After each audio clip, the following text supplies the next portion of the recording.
What's up guys, Noel Arevalo here. We are at Barbell Brigade today and I'm going to be teaching you the correct ways of doing the bench, the deadlift, and the squat. So let's head in, become badass because we're about to get taught the correct form. See you in there.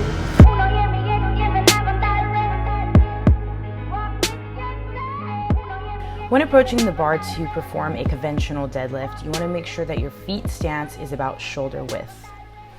Coming down to the bar, you want to make sure that your hands are directly on the sides of your shin.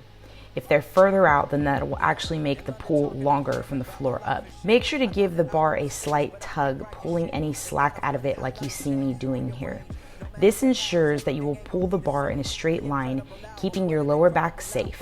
A good starting position would be with your shins at 90 degrees to the ground and your scapula directly over the bar like you see here from the side.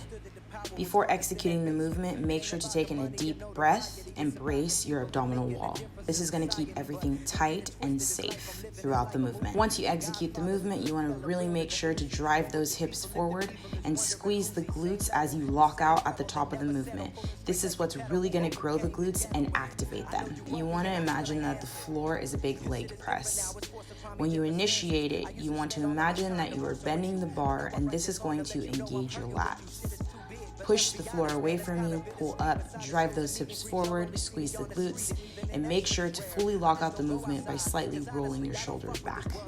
Make sure at the top of the movement that you are exhaling out. Something to note is between the two different variations of deadlifts, one being conventional and one being sumo, the components to execute the movement are very similar, but we will go through the differences throughout the video. Yeah, in London talking to rhetoric about my life and shit. I thought the album was finished, but I keep writing shit. It's kind of funny how life... Now with the sumo deadlift. The sumo deadlift is going to be a much wider stance and you want to make sure that your toes are pointed out.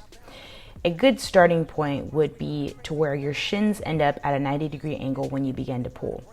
You will learn that depending on how wide or how narrow your sumo stance is, it is going to vary, and I suggest going with what feels the most comfortable for you.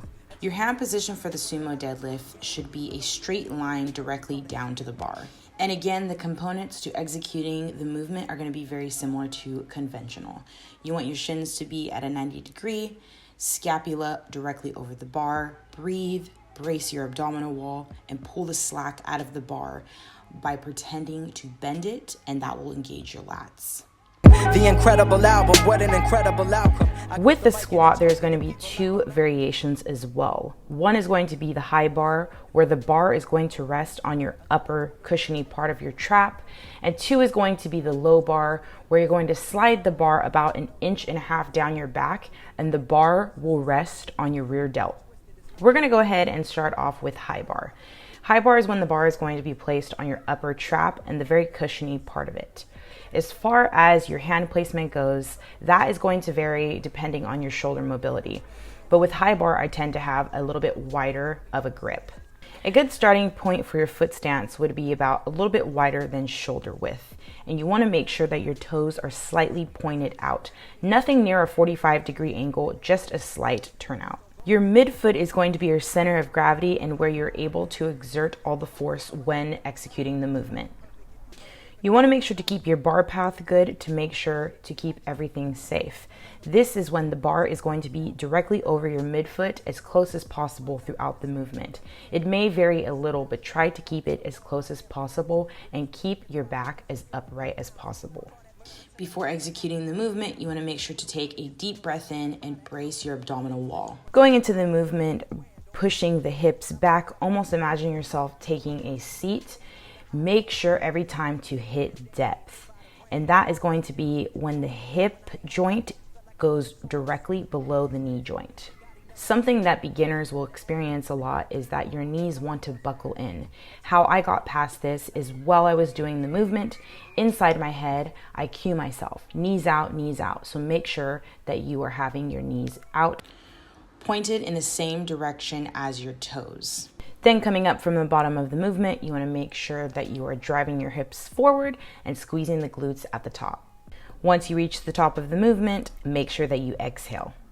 Going into the low bar, the components of the low bar and the high bar are going to be very similar. With low bar, the bar is going to sit on your rear delts. So a little bit lower on your back than on a high bar. Your hand placement should be as narrow as your mobility allows it to be. This is going to keep the bar tight and on your back because you have less leverage than you do with high bar. Something to take note of between the difference of the two is that 90% of people are going to be stronger in a low bar. So though it is a harder variation to learn and it's slightly uncomfortable in the beginning, I highly suggest learning how to low bar eventually. So besides your hand placement and where the bar is going to be positioned on your back, the components of this are going to be very similar to the high bar. So you want to make sure that you're taking a deep breath in, bracing your abdominal wall.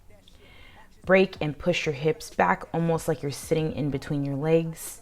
And make sure to hit depth by having your hip joint go right below your knee joint. Anything else is honestly unnecessary. Feet are going to be a little bit wider than shoulder width and pointing slightly out, but nothing near a 45-degree angle. And you want to make sure that through the movement, the bar is staying as close to the bar path as possible, which is when the bar is closest to your midfoot through the entire movement. Knees out, cue yourself, and your knee should be in the same direction as your foot point is.